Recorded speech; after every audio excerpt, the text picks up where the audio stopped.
and he puts the tape in, and it plays over the club sound system, and it's just huge, and it's glorious, and it's over the top, and it finishes, and the sound guy goes, "That is the longest, most boring intro I've ever heard in my life."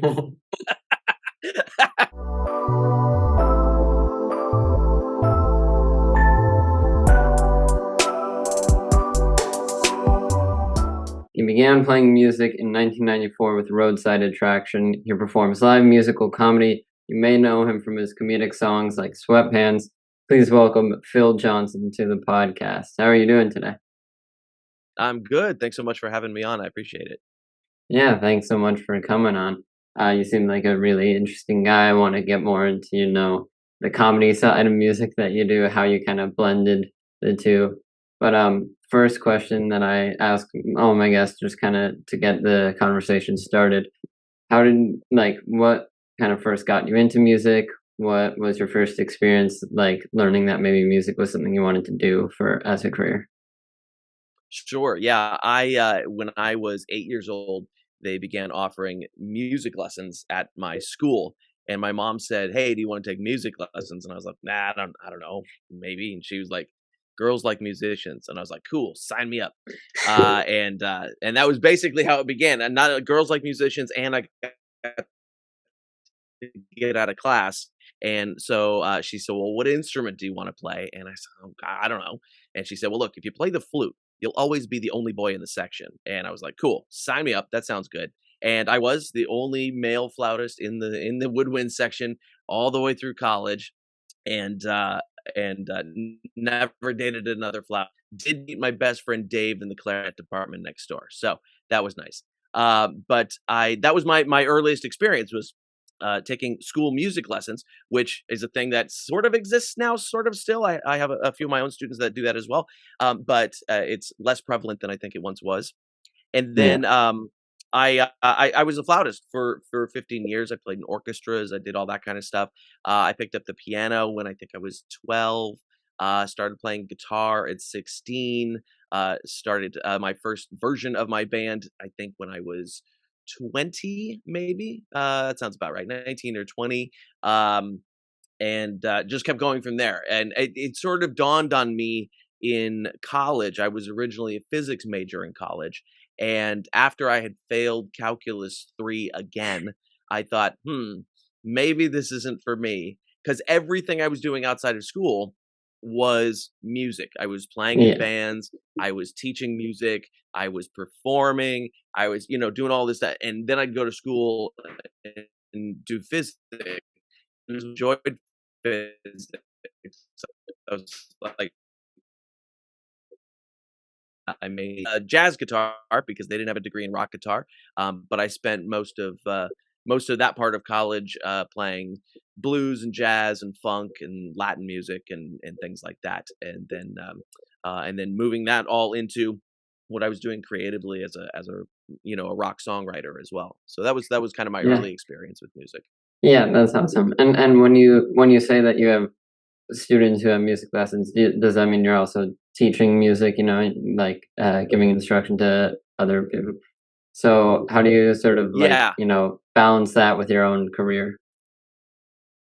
That is a constant discussion I have with my teaching coaches. Um, I started teaching in 1994 as I was going to college because I had a couple of real jobs and decided that was not for me. I was never a good employee. Quiet quitting thing they talk about now, where people are just doing the minimum required at their jobs. I was like, no, that was just what I did at my jobs. That's that's not a new thing.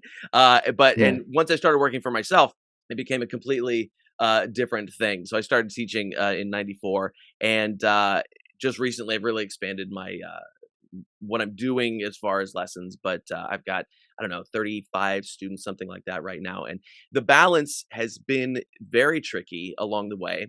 Part of it is not that difficult because people want to take lessons from somebody who is a professional musician and out in the world doing that and releasing recordings and doing gigs and all that kind of stuff. And that excites Yeah. them.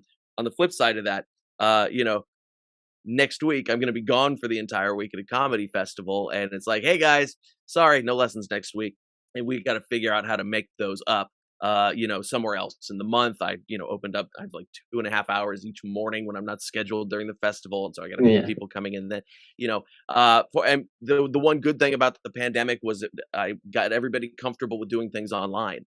And so at that time, all of my students moved online. Now it's about half and half, I think, come in person, half online, but we always have the online option. So that's made things a whole lot easier where I can do lessons from, hotel rooms on the road, which I do quite a bit. Yeah. Yeah. And so then the other part that you sort of balance is the intersection with music and comedy. And you're going to a comedy festival, but you also have, play shows and concerts. How would you describe yourself? Are you a musician that also does comedy, a comedian that makes music? Like how would you describe what you do? Mm. Yeah, that was something I wrestled with for a long time because comedy was an accident. I didn't mean to become a comedian. It just kind of Mhm. happened. And it opened up so much more for me to do in the entertainment industry that I've stuck with it. So it took me a long time before I called myself a comedian.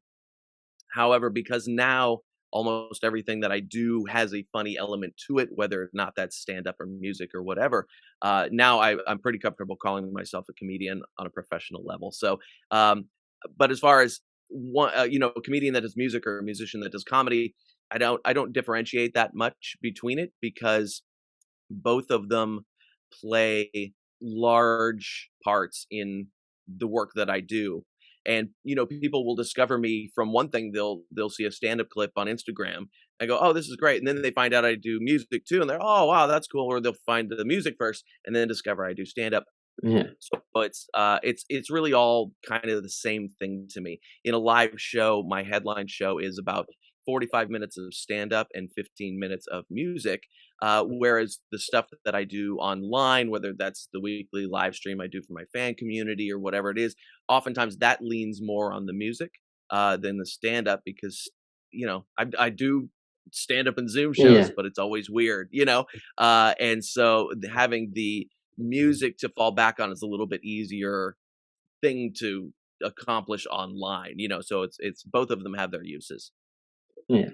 And so sort of going back to when you were in school, doing the music lessons, was there anything else you thought you might have wanted to do? I guess physics or like science was a big part of your life. Any other jobs you could have seen yourself doing outside of music? When I was a kid, I wanted to be a chef, because my grandfather was a chef, and I do enjoy a good meal, and so that was something that, was always kind of in the back of my head. Tough business all the way around, Yeah. but yeah, other than that, and I did study physics in college, and things like that, so I was a science guy. But no, they're really and certainly at this point, I can't imagine, doing anything else. Yeah. Every time I go, I wonder if I should learn how to code." No, that sounds miserable. I don't think I wanna learn how to code, I mean, I stuff like that was I was learning how to code when I was a kid on an Apple IIe, that's how far back it goes, and I was Yeah. programming in BASIC, with high res graphics, which was green lines at the time, and it was okay, it was interesting then, I got Yeah. Home Computing Magazine or whatever it was, but it wasn't something that held my attention, and certainly thinking about doing it now and the small bits of it that I have to do just for the business that I'm in is miserable. So, yeah. Yeah. Yeah. Yeah, I And can't and now that imagine you doing anything else. and now that you've sort of, settled on music, you're releasing music, you make music. What tips or advice would you give to other people just trying to start their music career? Um, just start, first of all, because a lot of people wait for the right time, whatever that means, or they're waiting for somebody to discover them, or they're waiting for something and just don't. I mean, the bar to entry is so low these days that you can easily put stuff out. It's not the '80s where you had to wait for some record label to sign you or something ridiculous like that. Yeah. Um, and there were times over the years when I could have been signed to, major label contracts and turn that kind of thing down because I had mentors at the time who were working in that side of the industry, and they were like, "Don't, don't, just don't." Um, So I think that's the biggest part of it is just start putting stuff out there and helping people discover it. Um, which is always the hard part is, getting eyeballs on things. But in some ways that's easier now, but that also makes it a much more crowded marketplace. So it's consistency of just being there for the people that enjoy your work. Don't worry about pleasing everybody because there are going to be so many people that hate what you do. I get messages every day about how much people hate what I do, and that fortunately it's only a small percentage of it.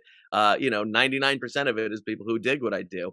Yeah. Um, so you have to like, I can't imagine, these politicians on Twitter and things like that that just constant barrage of hate all day long, from Yeah. every, no matter which side of anything they're on, Yeah. it's just a constant barrage of hate. And, I mean, we all let it get to us a little bit. I get, one message about some guy was like, "You suck," and I'm like, "I'm gonna think about that for the rest of the day, you jerk. Thanks." And so you just have to kind of put that stuff out of your head. And so it's just really about just consistently doing the work and putting it out and finding new people who enjoy it, not worrying about everybody enjoying it, but just finding your people that enjoy what you do. Mhm. Even in a comedy show now, a lot of comics are like, "Oh, I got to kill for any audience at any time. I got to get the whole room on board." No, I just, I, I want the 13 people out of the 20 that like what I do, and the other seven can go jump. I don't care. Yeah. So it's a different, it's a little bit different mindset, but yeah, just starting, not worrying about the haters. Uh, delete and block is a great function on any app.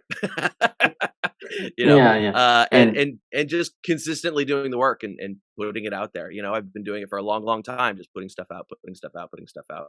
yeah. And you sort of all of this whole journey started with your band Roadside Attraction, right? When you started Hmm. music. So what sort of went into starting that band? You know, what like I guess what was that whole experience like with the Roadside Attraction when you started? Sure. So in after high school, I was going to junior college, and I started the band with a guy who we were both dating the same girl. She was my high school sweetheart. We had been on the splits a little bit. We were on and off. He was on and off with the same girl. She introduced us, and she was like, "Hey, you guys both play music. Maybe you should put a band together." And we literally sat down. His name was Brandon, and I sat down with Brandon, and I said, "Well, what kind of band are we?" And he was like, "What are you talking about?" And I said, "Well, are we this kind of band?" And I played like a Motley Crue riff or something. I said, "Or are we this Mm, kind of band?" I played like a Metallica riff. Like that was as narrow as I had it in my head. And he goes, the first one." And I was like, "Okay." And there we went. And we went through a variety of names at the beginning until we finally settled on Roadside Attraction. We were a bunch of different names, and we brought other guys in, and there's been so many people in the band over the years that I mean, I'm the only running member yeah. at this point, and honestly, at this point, it's mostly me anyway. I do have a group of guys that I play with now, but that's rare that I get to play with them because wrangling a 7 or 8 piece band to do Yeah. anything is a huge hassle. When somebody, that's I mean, when I started playing solo and doing comedy gigs and things, people call up and go, "Hey, can you come down and do a set tonight?" I'm like, "Yes." And that's it. That's all the planning that's involved is I can go do a show tonight on 5 minutes notice. Um, so we went through a lot of different things and a lot of different sounds. I mean, we were always a rock band, Yeah. but I started incorporating a lot of the other stuff that I was learning as I was going to college. A lot of the the funk and the blues and the Latin stuff and things like that. And it was straight. I've got a very broad taste in music, and so I'm always happy to go. Oh, we're gonna. This is it's a rock thing, but we're gonna bring like a New Orleans jazz vibe into it or something like that. And Yeah.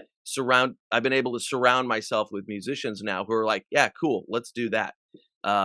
And one of my favorite things that I remember is we have a song called "Brown Ring Around the Collar," and it's like a Latin kind of thing. And my trumpet player, John, he played with some big reggae bands and he plays the Latin stuff and the Yeah. jazz stuff. That's like his realm. And so I go, Jay, John, what kind of horn line would go over the beginning of this? And he goes, I don't know, ba da da da da da da da da da da da. And I said, "Oh, you mean like this? Jun, jun, jun, jun, jun, jun," and I totally flipped that thing on its head into a metal Yeah. thing, and he goes, "That's not what I was talking about at all, but that sounds fun." And so that became the intro to like this Afro pop song Yeah. about stupid people called Brown Ring Around the Collar. And so we would just do things like that. We're like, yeah, that sounds fun. Let's just try it. And that's ridiculous. So let's do it. Um, my bass player, he got kicked out of a band that he was in because he made a joke on mic during a show.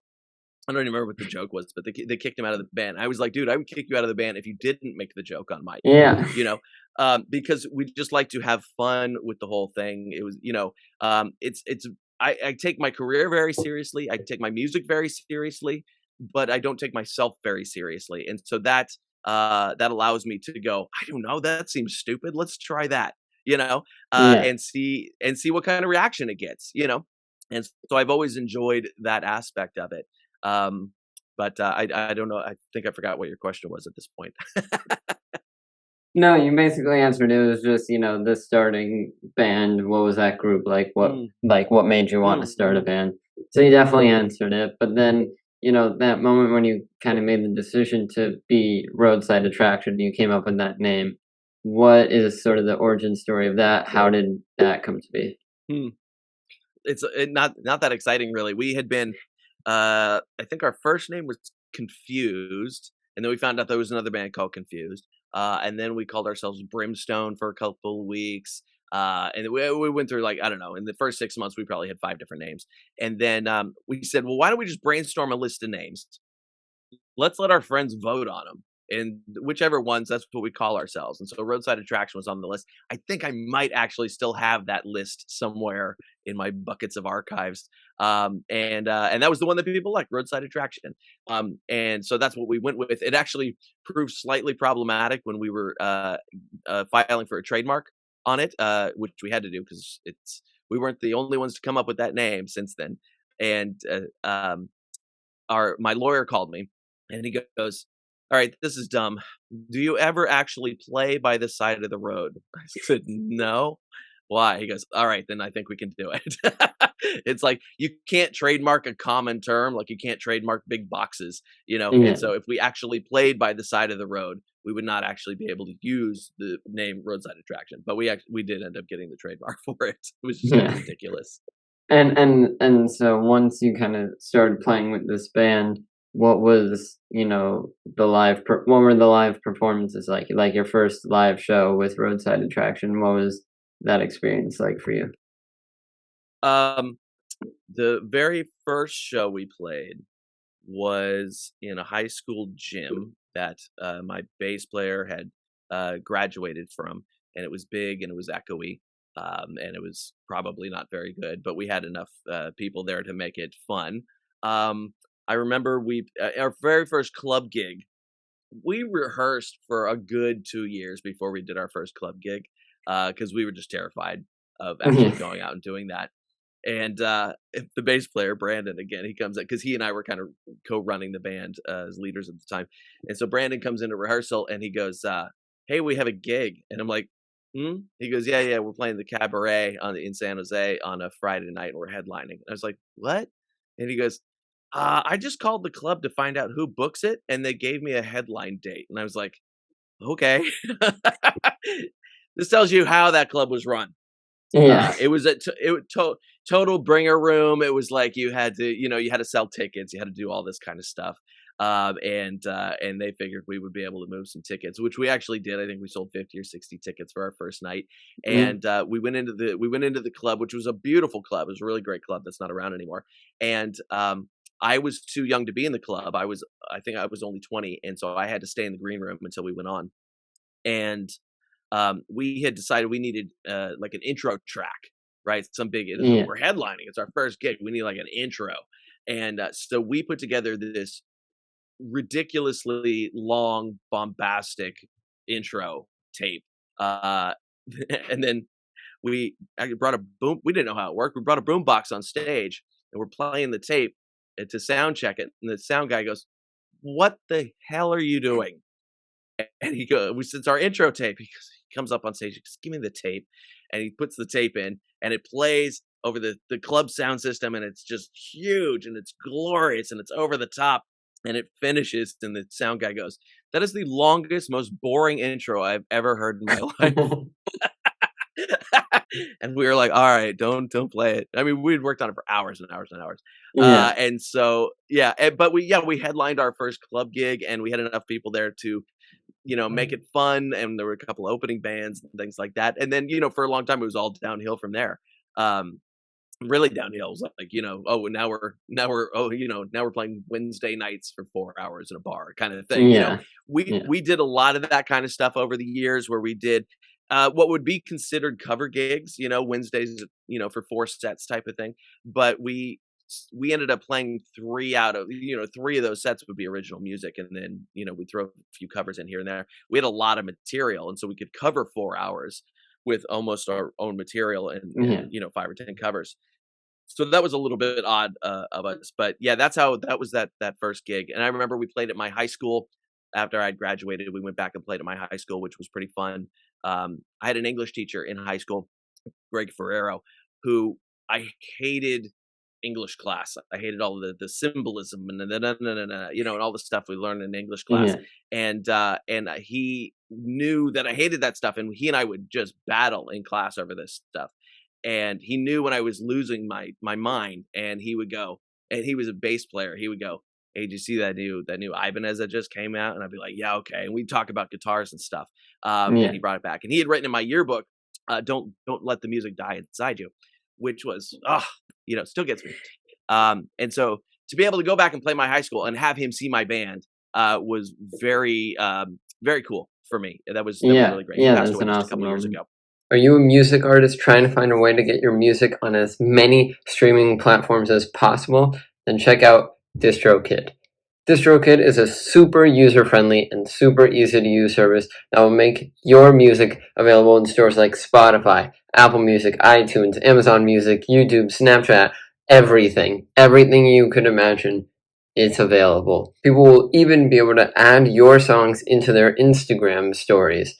DistroKid helps you with the distribution, monetization, and promotion of all of your music. Use the link in the description of this video for 7% off any DistroKid package you want. Pick from musician packages designed to help artists get their own music out there, or even get a label package where you can manage up to 100 artists from one profile. So that's more for like managers, labels, and you can also get the musician package that I mentioned earlier, which is more for artists, producers, things like that. It's super easy, and you can get 7% off any package right now with the link in the description of this video. So once again, if you're looking for a way to get your music on as many streaming platforms as possible, I'm talking any platform you can think of, get DistroKid and get 7% off right now with the link in the description.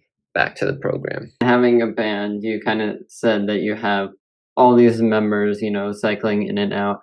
How does bringing new people, losing members, how does all that change affect, the band itself and just the music that you release?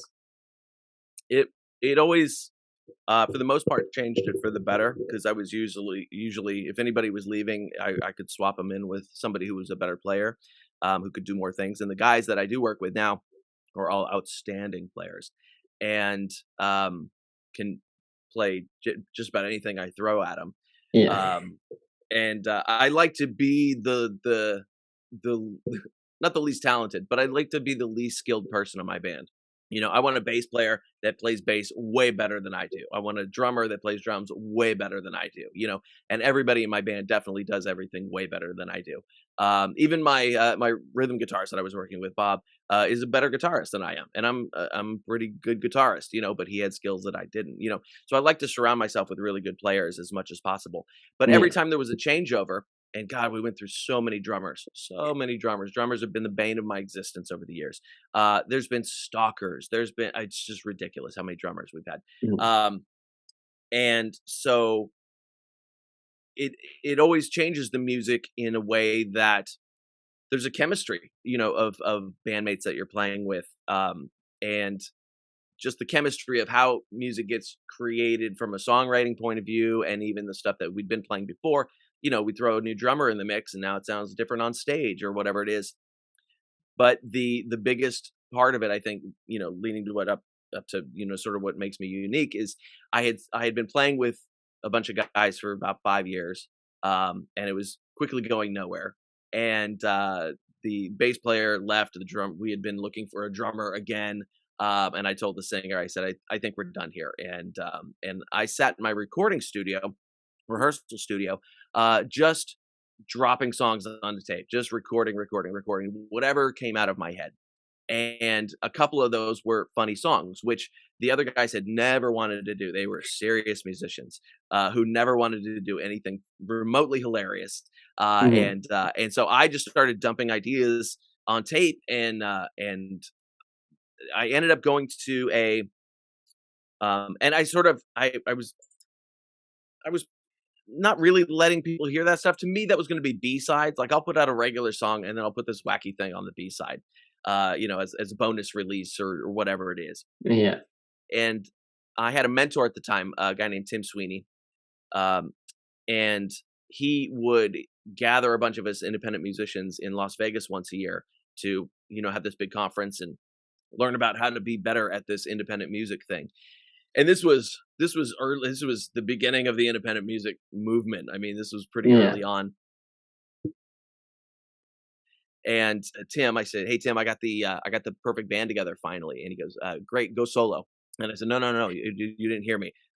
These guys are perfect. They're exactly what I'm looking for." And he said, "Yeah, yeah, go solo." I was like, "Oh man." So I said, "I'll do half solo gigs and half band gigs." Yeah. And within 6 months, I was doing 90% solo gigs because it was just easier, and still working with the band as well. And that changed a lot of things because I found guys that were open to doing something humorous. We always got a lot of comparisons to Zappa, which I've always, not really bought into because all of those players are considerably more talented than we are as just, technicians Yeah. on their instruments, and so I understand the spirit of the humor and things and the weirdness that we can do is Zappa-esque, but we're not at that level of skill by any means. But that did change things dramatically because now I could do some of the goofy stuff that the old guys wouldn't do, and we could have Yeah. some fun with it, and we could tell jokes on mic during a show, and and things like that. So I It sort of started. opened up your comedy side of the act of the music. It did, yeah, and, so I was doing gigs with the band, and I was performing solo, doing coffee shop gigs and things like that, and I had a terrible habit of forgetting my lyrics, um, which is better these days, but not completely cured, but I would forget lyrics constantly, and so I started making jokes on stage, when I would forget lyrics or I'd, blow a chord or something like that. There's 2 ways to handle mistakes on stage, either completely let it go and keep moving, which is what I tell my students. Never let the audience know you've made a mistake. Except if it's me, I make a mistake and I announce it to the entire audience and make a joke out of it and keep going. Yeah. And so I started doing stuff like that, and I was cracking jokes, and the intros to the songs had some jokes in them and things like that. And a friend of mine, a singer guitarist named Groovy Judy in San Francisco, she said, "Hey, there's this comedy music show happening at the Hyena Theater in San Francisco, another place that doesn't exist anymore." She said, "You should try and get on it." And so I called them up, and they gave me a little set on this thing. And it's what I consider my first comedy gig, my first official comedy gig, because Yeah. it was billed as a comedy show and not a music show. And I showed up. I had three little funny songs that I'd been playing, in coffee shops and bookstores and things like that. And I did them, and they were listening back. I have the recording of that set, and it was terrible now, but it was fine at the time. And the MC of that show was a lady named Lynn Ruth Miller, who at the age of 72, I think she was at the time, was just starting her comedy career, and which is pretty amazing. She just passed away last year, unfortunately. Uh, But she did uh, amazing things. She moved to London at the age of 90 to start working over there. I mean, she was an amazing lady. But at this Hyena Theater show, she said, "Hey, I need a guitar player for my act. You look like you can do it. Come play guitar for my act, and we'll see what happens." And I said, "Great. What's the bit? What are you doing?" And she said, "Oh, you'll play Anarchy in the UK by the Sex Pistols while I throw lingerie at the audience." And I was like, I can't say no to that. That sounds like a bundle of fun. And Seems so like she a started once in a lifetime opportunity. I don't think you're gonna exactly, and get we did many it. other offers to do that. Yeah, no, it's just not it's not something you're gonna get offered very often. So she started taking me around to a lot of the comedy venues here in the San Francisco Bay Area, and we would do the bit, she'd do her act, and then she started getting me sets of my own. She'd go to the producers and go, "Hey, he's got some stuff. Why don't you put him up for 5 or 10 minutes?" And so they started putting me up. They go, "Hey, can you do 7 minutes?" I was like, I did 4 hours with my band last week." And then you realize how ungodly long 7 minutes on a comedy stage is, especially Yeah. when it's not going well, you know? And so I started doing all these little fives and tens around town and eventually started to build a reputation for myself. At first, that reputation was hack guitar comic because traditional comics oftentimes do not like guitar comics. And so I had to work around that. And that made me kind of go, well, look, if I'm going to do this, then I should probably start learning the art of stand up as well. Mhm. And I didn't take classes or anything. I read a few books. I'd always been a stand up fan. I never thought I'd be doing it. But I grew up listening to Robin Williams albums and things like that. And so I said, well, maybe I should actually do this. So I started watching all the comedy that I was already watching, but watching it with a critical eye, and learning what was going on in there and going, oh, okay, I see how it's constructed and started writing and performing and writing and performing and writing and performing. And it's different than music because you can't just rehearse a song and record it and perfect it and then take it on stage and it does well, right?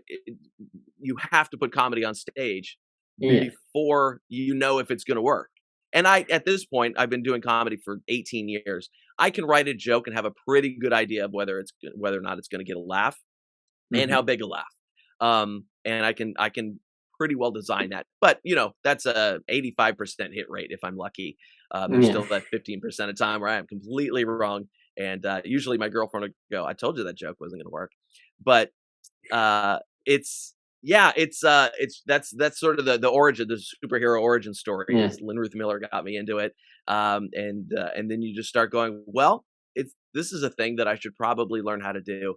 And it's super fun. It's super fun. The first time I took my guitar off and just held a mic in my hand was terrifying. Because you're like, this room Yeah. full of people is staring at me, and we are expecting a result here, which is very different than just straight music. Is straight music, you can play a song and people will go, "Good job, you played a song." And comedy, if the laughs aren't there, man, it's a long night. It's a long Yeah. night. So there's a And very so specific result that we're trying to get. yeah, and so now you mentioned your girlfriend. Does she also in the comedy realm do anything like that, or is she just kind of telling you that from an outsider's point of view? My girlfriend was a musician. She played bass for a long time in her bands, and she is not a comedian. I don't know if you know who Lyrics Born is. He's a rapper, at a West Coast No. rapper out here. He's very super talented. I love Lyrics Born. But anyway, he and his wife is his backup singer, his hook singer in his band. And I told my girlfriend one day, I said, "Hey, do you know Lyrics Born and Joy are married?" And she goes, "Oh, that's cool. They get to like travel and tour together." I go, "Yeah, maybe you should become a comic." She made a face like I had just stuffed rotten cauliflower into her mouth, and she just went, "Ugh, no. Why would I want to be a comic?" So that's kind of her view on stand-up comedy. Yeah. She's not a comedy fan. Um, she doesn't like watching stand-up. She rarely goes to my shows because I go, "Hey, you want to go to the show tonight? Are you going to talk about me?" Yeah. Well, I'm not going to the show then. She's a doll. She's wonderful. We've been together Yeah. 29 years. And she always goes, I hooked up with a musician. What happened? But so when I run a joke by her and she goes, I don't know. It's coming from an outsider's point of view, and not only an outsider's point of view, but somebody who doesn't particularly like stand-up comedy in general. Um, and we have a different sort of sense of humor as well. There have been times where she doesn't like the joke, and I'll put it on stage, and I will literally walk off stage and text her, "Told you it would work." But sometimes it doesn't. Sometimes she's right.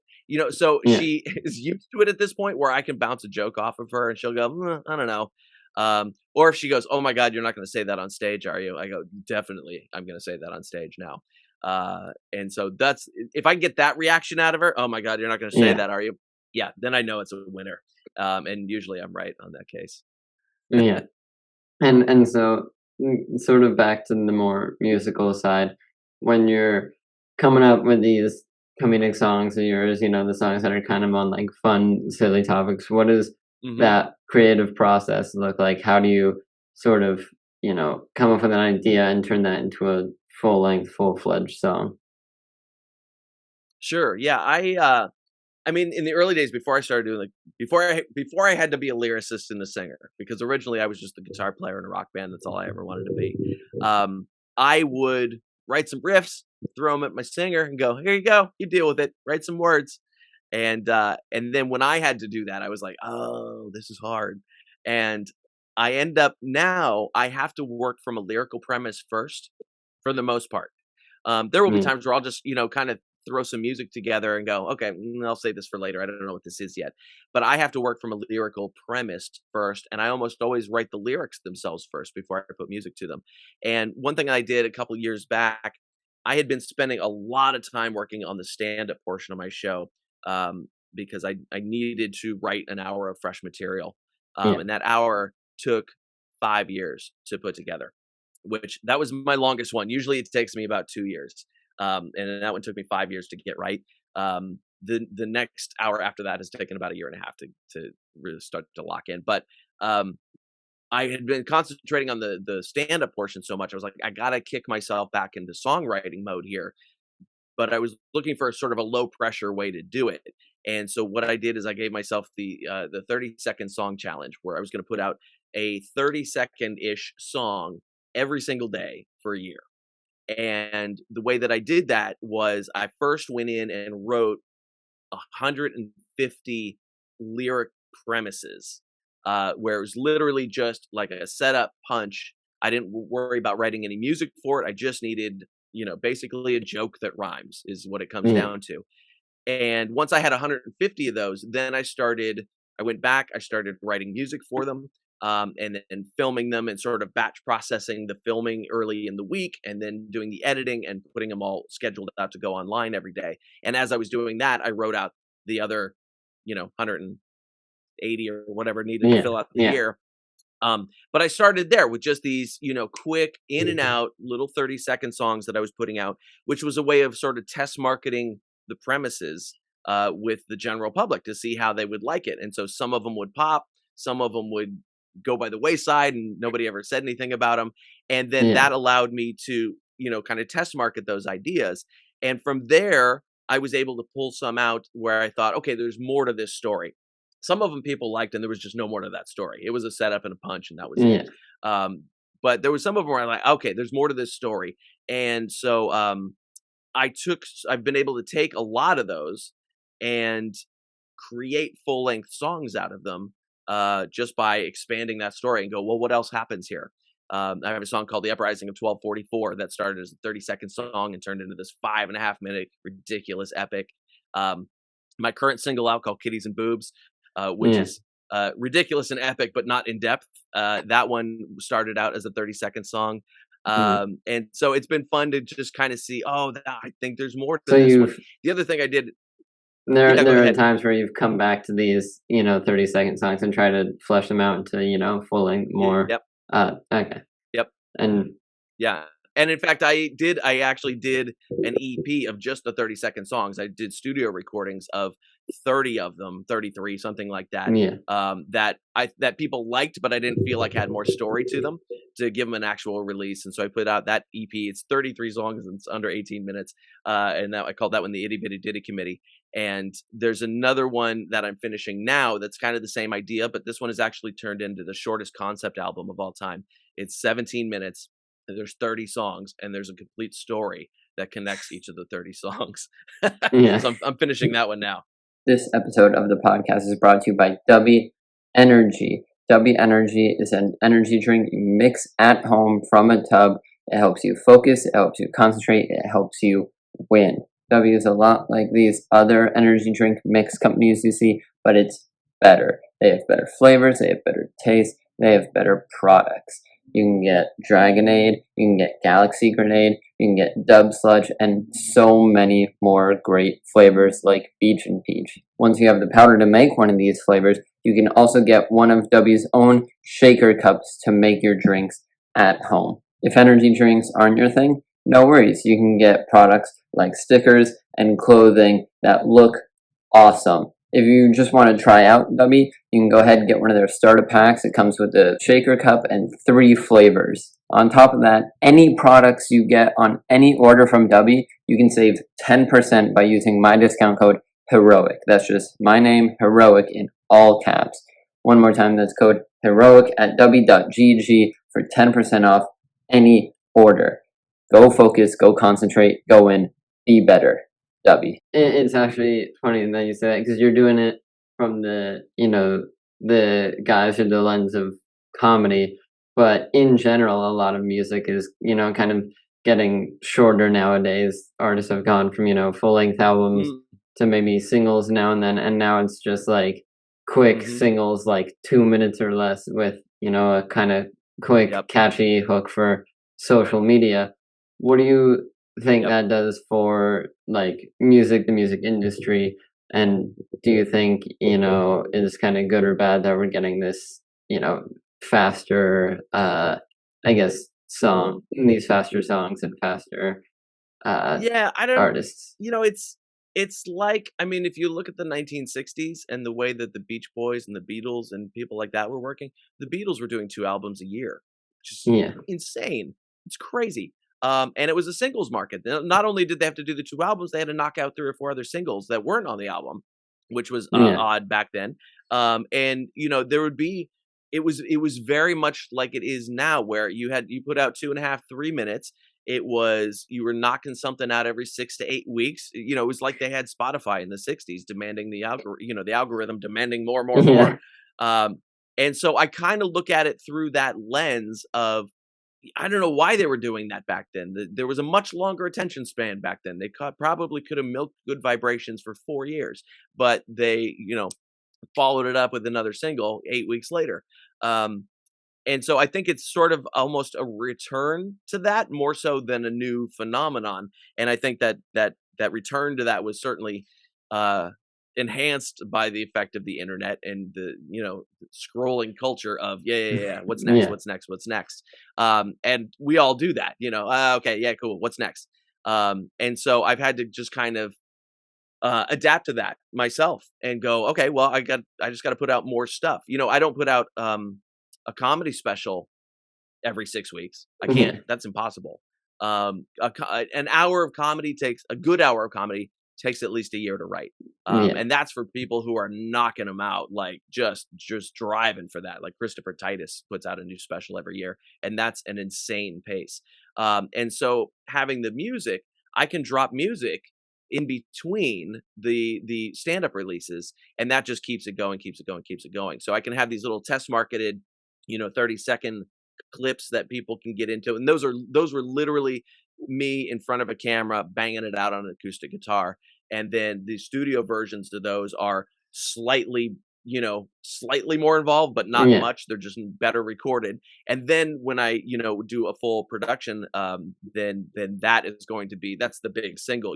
So I kind of am Mhm. taking the songs through these various stages that get a little bit of test marketing along the way, which then when I actually do put the full song out, people are like, "Yep, we know we're gonna like this song already." And those studio versions are never anything like that original 30-second version. Um, I have a song called Happiest Place on Earth, which is about the secret ways that Disneyland makes money. And I had never recorded it. I had done it on one of my comedy specials, and I used to perform it live maybe 10 or 12 years ago. And I was like, I never recorded this song. I kind of rediscovered it as I started live streaming during the pandemic. Mhm. I was like, I dig this song. It's fun to do. And so when I sat down, I took a very Disney approach to it and decided I'm going to reimagineer this song. And the studio recording of it sounds nothing like the way that I used to perform it. That was a pleasant surprise for my fans who had heard me, perform it over Yeah. the years. And then I dropped them this track that was wildly different. and but the same song, and they were like, "Wow, what did you do? That's Yeah. great," you know? So, I do like to switch it up quite a bit. Yeah, and then, the I guess to come up with the songs and have the ideas for the songs, is that sort of you just think of, quick like you were talking about for the 30-second songs, just quick little jokes that you think of, or do you kinda try to find inspiration from other, like, comedians, artists, Mm. people who do both, other, like, comedic artists, like, how do you find inspiration, I guess? More so not so much from comedic artists, although I do from stand-up, I'll listen to comedians and go, "Oh, I've got a totally different take on that." Or, Mhm. um, or it'll generate some other idea in my head, Yeah, that, it's never plagiarism, it's never joke stealing or anything like that, yeah, but it'll just be something that they said triggers another idea in my head that is completely different from what they're doing. So, that's one reason, among many that I watch a ton of stand up. But with the music, I will oftentimes, if I got nothing in my brain that day, I will just listen to a bunch of just regular music. Whoever pops up in my library shuffle and go, "Oh, okay, so this song came up. Here's the premise of that song. Can I flip that idea and make it funny? What's the unexpected turn that this song didn't take that I could use, and things like that. And you know, um, that becomes something that I can play with, and I did that a lot when I was writing the premises for the 30-second song challenge. And sometimes, like I said, some of those are just to set up in a punch, and there's nowhere else that they can go, and it was fine for that. But if I need a full length song, then there's got to be something a little bit deeper to it. There's got to be you know, some ultimate truth I'm trying to get at through this song, yeah, whatever it is, or at least a story that think I can make interesting and funny for 3 or more minutes, you know. yeah, Um, and there's usually some sort of incongruity about it. The Uprising of 1244, I build it literally as on a trip to Europe. I had seen this old manuscript from the 1200s in a museum. And it's literally on the cover of the single. And I saw this old manuscript. And you guys, I figured out what that song was, and I learned how to play that song. And it starts out with this you know, very 13th century sounding music, and then just rips into like this modern rock thing. And it's about a medieval king who had really really bad fashion sense. And and there's an uprising because his people thinks they don't want him to wear Crocs anymore. And it just goes all these wild places. So I have to go, yeah, well, there's got to be enough story there. And I do think I don't write, confessional music, even in a funny way. It's very exterior to me. The stand up stuff is still also exterior. I'm not a real confessional comedian, but that's at least generally stuff happening in my world around me. With the music, I can be a storyteller and go anywhere that I want with it. And so mhm, I'll play characters in the songs. I will, you know, think cinematically a lot of times with the songs and go, well, if this were a movie, I'm writing this song of that movie, yeah, and tell stories that way about it. And for something that I'm going to play on a comedy stage, there has to be, a joke every other line or so, yeah, which can be tricky. Some of the songs I don't do on comedy stages because they're funny, but they're not that funny for comedy yeah, stages. They fall under novelty music is a different type of term. So, like my new single, "Kitties and Boobs," it's a rousing song. It's not punchline filled, but people enjoy it. It's one of those where they're like, I can't get that stupid song out of my head. And so I'm trying to figure out now how to close my shows with that, which is tricky because I usually just play acoustic guitar in my songs, and that song does not work that way. And so now I'm yeah, sort of learning how to sing with tracks on stage and deal with that because I don't have a band behind me on that kind of gig. And so that's been an adventure. But yeah, it's like testing them out and going, okay, well, what's going to work? Is this funny enough to put on a stand-up stage, or is this just a release? And I have plenty of songs that I don't play during my shows. And so again, it's a whole other avenue that people find out after they've seen me at a gig, and they go look my name up on Spotify, and there's 8 hours of stuff on Spotify yeah, that I put out over the years, and they just go, "Oh boy, it's a deep rabbit hole now." yeah. And so was there, you kind of talked about it earlier, the comedic side, just actually stand-up comedy, the joke telling, that takes a Mhm, long time to sort of, you know, perfect, work on, figure out what your routine is gonna be. mhm. And a lot of people find that really one, both really hard, and then also just a lot of people try to force something sooner. They want it to kind of move faster. Sure. So, was there ever a moment where maybe, you got frustrated or were, like, thinking of, like, if comedy was really the right thing for you to do? Oh, well, let's see, what time is it? Yeah, constantly. Are you kidding? Every comic is like that. We we when we all started, like, doing Zoom shows and stuff and everything was shut down, the timing on a Zoom show because of the latency is considerably different than when you're standing on a stage in front of Yeah. people, you know? And just that I mean, that the extra half a second that it takes to hear the laugh after the punchline is enough time for a comedian to reconsider all of our life choices. Because you're just like, "Oh, I'm bombing. Oh, there's the laugh. Okay, great."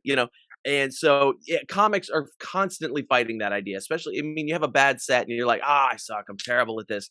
I should just quit. I should just do something else." And then the next Mhm. set is great and you're like, "Oh, yeah, I do know how to do this." I had one of those. I had been turned down from a club that I really wanted to work at, and I was super bummed about it. And they were like, "We're just not going to hire you." And I was like, "Ugh." And that weekend, I was booked for some shows in Las Vegas, and I went to do one show, and I went up and I just destroyed. Like, and I don't say that lightly. I'm not one of those comics that's always patting myself on the back about how great I Yeah. did, but I destroyed on that set. And I walked off stage and I texted my girlfriend. I went, "I know how to do this." And she was like, "I told you." So we Yeah. constantly doubt ourselves, and I think even more so than in music, because in music it can be a little more the response is more passive. People go, "Oh yeah, that's a cool song. I like it." The response in comedy is very cut and dry. There either is a laugh or there isn't, and there's no in between. Yeah. And so that means the peaks and the valleys of the performer's mental state is swings back and forth pretty violently like that as Yeah. well. And I don't like to do the whole tears of a clown type of thing because it's not true. But yeah, it's painful to stand on a stage and have nobody laugh at your jokes. And I've been there plenty of times. The last special that I put out called Burning Sensation, like I said, it took me 5 years to write because I was doing material that I didn't have the chops to do.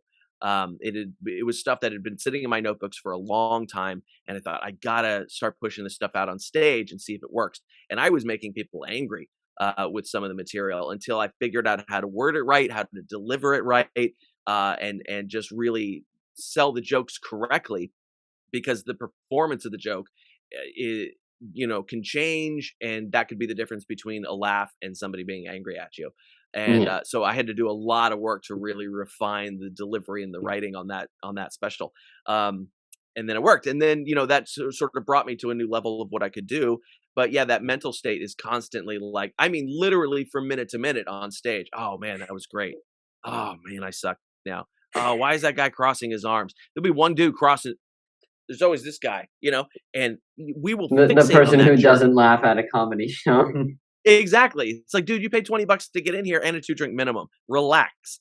And Yeah, no, I've talked to comedians, I forget who it was, but I was talking to them, and they were saying they had a show, and the entire show they were focused on one person in the crowd, like you said, like crossed arms, yep, like this, like didn't laugh once. yep. And then, after the show when people were coming up, that guy came up to them and was like, "Hey, I really liked your set. I thought you were really funny." And then he was Oh like, "Then yeah. why didn't you laugh?" Yeah, yeah. I had that just like a couple weeks ago. There was one guy, it was last week in fact. There was a guy sitting at the back of the room. It was a shallow enough room where I could see the back row. Yeah. And dude did not laugh at a single thing I said for the entire 45 minutes I was on stage. And then he comes up to me at the merch table after, "Hey, you were really great. That was really fun." I was like, "Okay." So I mean, I just try to have Yeah. to think, okay, maybe that dude's having a good time and that's just how he has a good time. Uh, Weird, but fine. So I try one of the best pieces of advice I ever got. I was working at a club in Indiana I was opening for a guy named Ron Schock, who was an absolute brilliant comedian and storyteller. And we were getting ready to go on stage, and I think it was the Saturday early show, which is what every comedian lives for, is the Saturday early show. It's always the best show of the week, and the place was packed. And I said, "Oh man, looks like a hot crowd tonight." And he went, "No." "What? What?" He said, "No." He said, "Never judge the crowd before you go on stage. Always go up neutral. They're not good. They're not bad because they're never going to do what you expect them to." And I was like, "Oh." And I started doing that, not prejudging the crowd at all, and just going up neutral. And it really changed the way that I approached the stage. And I was able to now just go up and deal with that audience on whatever energy they were bringing to the show that night. Yeah. Um, because the audience is as big a part of the show as the comedian is. If it's a low energy audience, we have to approach it a completely different way as if it's a high energy Saturday early show audience, or if it's a drunk tired Friday late show audience, or God forbid a Sunday show. Those are the worst. You know, and so we have to go in and meet that audience at their level, and then figure out how to take them one notch higher than that. And Mhm. by not prejudging the audience, I'm able to do that better. Yeah. And so, with all these comedic songs, I'm sure once you release some of them, you feel like they could be sort of like hit or miss, or maybe you find that a lot. Was there any song that you released that kind of performed better or worse than you initially thought it would? Yeah, there's always that. I try not to even put that much expectation on a song when I put it out, Yeah. because at the end of the day, I'm really just writing songs that I want to hear, and I kind of don't care if anybody likes it or not. I'm going to put it out, and the people that like it are going to like it, and the people that don't aren't. And there are certainly people that follow my work that only like the stand up part or only like the music part, and that's fine. Mhm. That I can offer something to all of them for that. But they like something that I'm doing, so that's great. But I have a song called "The Legend of Miss Garcia" that is my most streamed song, which is one that I don't even perform that often. It's funny enough to put on stage, Yeah. but it's a lot of work to sing, and so unless I had a really hot crowd, I did not do it. I needed, like, if the crowd was gonna be energetic enough for me to really belt this tune that was difficult to sing, then I would do it for 'em. But it's not one that I almost ever perform. I do it in my live streams sometimes when I'm just sitting here in the studio and live streaming, but I Yeah. don't do it in live, in-person shows that often. But that has turned into one of my bigger streaming songs, which is kind of a surprise. It's about the Spanish teacher from my high school and, her reputation, for being, probably doing things that would get her arrested now. But, um, there was that. And then I have another song that I don't like anymore. It was one of my early songs, a song it's called LCW, which means lying, cheating, whore. And it was a song that always did really well in my live shows early on. I put it on my first comedy special, first show, I think. And that is consistently one of my most downloaded songs, and I don't like it anymore. I don't think it's representative of what I do. Yeah. But it's out there. People dig it, so I leave it out there. We grow out of that early Yeah. stuff, as musicians and definitely as comedians. But I Yeah. just have to go. Well, that's where I was in 2006 or whatever it was. Yeah. And so, usually when a music artist comes on, usually I like to ask them if they could make a song with any artist in the world, who would it be? And I want to ask you that question, but I also want to give you the option of if you could perform a comedy show with any comedian in the world, who would that be Mm. also? Um, let's see. I would absolutely love to work with Eddie Izzard on something. Whether that were a stage show or some other creative endeavor. I think she's an absolute genius. And I've been for such a long time. And there are loads of other comics that I adore. Some who I've been able to at least interface with on a personal basis, say Jackie Yeah. Cation or somebody like that, who's wonderful. And then there are I've gotten to hang out and talk with Christopher Titus, which is always a treat. Ralphie May before he passed, things like that. But Eddie Izzard is somebody that I would definitely love to do something creative with. Even though, my style, nothing like his apparently, or hers. Sorry, I keep messing that up. Um, and even though I hear it in my delivery, I hear it in my material, but that doesn't seem to translate because I've tried advertising to Eddie Izzard fans, and they go, "Nah." So all right. Um, from a music point of view, Butch Walker, 100%. I would love, love, love to do something with Butch Walker. He's my absolute favorite songwriter, and producer. I think he's an amazing producer as well. And he's one where I will often, if I'm working on a song or working on a recording, I would go, "What would Butch Walker do with this?" And so he's definitely somebody I would like to work with. And then Tim Minchin, I think, who sort of straddles both of those worlds a little bit. Tim Minchin is an absolute brilliant, ridiculously talented person, who I Yeah, would like to try and keep up with in a project. yeah. And then, playing a concert or a comedy set, or, like you were talking about earlier, 45 minutes comedy, 15 minutes music. Do you just have any dream venue that you would wanna perform at? That can be an actual, like, physical venue or just like a festival that you would wanna play? Yeah, I mean, on a realistic basis, that is any room that's full of people that enjoy what I do. I've played I've played living rooms, I've played backyards, I've played comedy clubs, I've played theaters, military bases, colleges, whatever. If it's a room full of people that dig what I do, then I'm happy. I've always wanted to play the Warfield in San Francisco, the Warfield Theater, Mhm. which I think is a great venue. And that one's kind of always been in the back of my head somewhere. But now watching Bill Burr do Red Rocks in Madison Square Garden, I go, there's more. Maybe I want to do Red Rocks. Yeah, and then, I guess just for all the music that you've released, is there a song of yours that's your favorite that you really like? Yeah, my favorite song isn't even a comedy one. It's called "Kissing in the Rain," and it's a song I wrote for my girlfriend. It's a straight up love song. Um, uh, it's got kind of a train vibe to it that I was just really excited about the production on it. So much so that I had mixed the first version myself and released it. When I listened back to it a while back, I was like, this needs a new mix. So I sent it to my mix engineer that I work with now. We remixed the whole thing and re-released it. And that one, because it's a personal story to me, that is definitely my favorite song of the ones that I've written. Of the comedy stuff, um, I don't know. It always changes. I'm really, really happy with the way Happiest Place on Earth came out because I think musically it's hits kind of my sweet spot as a listener. Um, but they always say the best song is the one you haven't written yet. So I'm always excited Yeah, to see what comes next. yeah. Well, those are all the questions I had for you today. Thank you so much for coming on. It's been a great conversation. And, where can people find you online? You got some links there under you, but I'll leave some down Yeah. below in the description as well. But, plug whatever you want, music, comedy, anything you have going on. Let the people know. Sure. Yeah, PhilJohnsonComedy.com is the place to get everything. That's where the links to everything are. You can also just Google Phil Johnson comedy. Do not just Google Phil Johnson. The other guy that comes up is an evangelical religious philosopher. So much fun when his people find my website.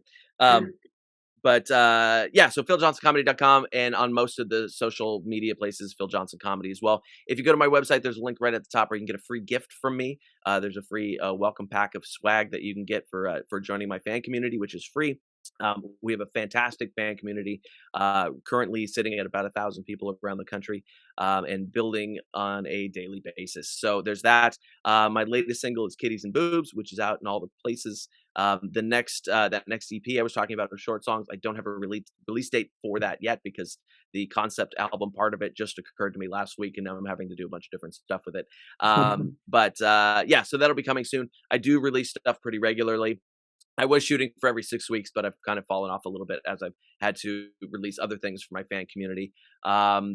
There's NFTs coming soon, all sorts of great stuff. So yeah, PhilJohnsonComedy.com is the place to go. Yeah, it seems like you're doing a bit of everything. I'll keep an eye out for any new music, and I'll be sure to check out that fan community, even make myself a part of it. So, thank you again Please so do. much for coming on, and I can't wait to Thanks see for all having this me. new stuff you have coming out. All right, man. Thanks so much. Yeah, no problem. All right, so just kind of edit that and get it out Sure. whenever I can, and I'll tag you in all the promotional stuff, all the social stuff. So, For sure, yeah, yeah, and I'll share it out to all my people for sure. yeah. Well, thank you again for coming on. It was a great chat. Good, I'm glad I had fun. Yeah, me too. All right. Alright, talk Talk to soon. you later. Bye.